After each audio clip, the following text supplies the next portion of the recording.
Un bivouac dans le Queyras. Quel spot et quelle réglementation? Après avoir passé des heures à consulter les avis sur le forum randonnéeléger.org, ça y est, vous êtes enfin décidé. Votre prochain bivouac aura lieu dans le Queyras. GR5, GR58, bivouac dans les Alpes, ça y est, tout semble parfait. Cependant, vous vous demandez encore quels sont les meilleurs spots de bivouac dans le Queyras pour profiter de la nature sauvage en toute sécurité. Et surtout, où le faire, sans risquer de prendre une amende bien salée. Dans cette vidéo, en 2 parties, on vous fait gagner du temps. Premièrement, la réglementation. Deuxièmement, les meilleurs spots de bivouac. Restez bien jusqu'à la fin, car en fin de vidéo, on vous réserve une petite surprise qui va vous simplifier la vie en bivouac. Ice Gaitezen. Commençons.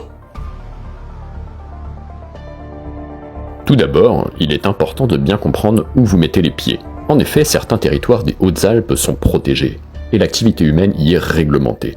Trop souvent, chez Wander Rando, nous voyons des pros du bivouac laisser des détritus derrière eux sans se poser la moindre question. Pas chez nous. D'accord, et quelle réglementation? Eh bien, dans le vallon de la Bouchouze, sachez que le bivouac est interdit. Bête et méchant. Cela comprend les lacs de Foréan, Égorgéou et Baricle. Pour la réserve naturelle de Ristola-Montviso, le bivouac est autorisé, mais à 20 mètres seulement des itinéraires balisés, ce qui laisse assez peu de liberté. De manière générale, dans le Queyras, le bivouac est autorisé, seulement après 18h le soir et avant 9h le matin. Peut-on faire du feu? Non. Préférez le réchaud, le feu, interdit. Maintenant qu'on a vu la réglementation, parlons un peu de nos spots de bivouac préférés. Pour nous, il y en a 5 dans le peloton de tête. On vous réserve évidemment le meilleur pour la fin. Premièrement, le tour de la Font-Sancte. 3 jours de marche, mais surtout un panorama sur les écrins, Lubet et Chambéron. Un de nos préférés également, le lac de Sainte-Anne et le lac Miroir.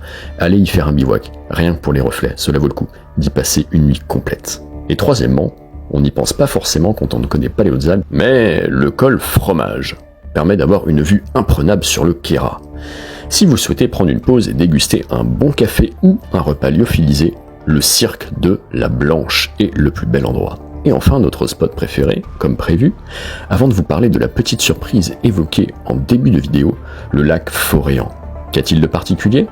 Eh bien, le lac Foréan est situé juste en bas de la crête de la Taillante, et à côté du pain de sucre. Pour planter son tarp et faire une pause, il n'y a pas de meilleur spot dans le Queyras. Avant la petite surprise dont nous parlions en début de vidéo, je vous invite à vous abonner pour ne pas manquer nos prochains conseils de bivouac.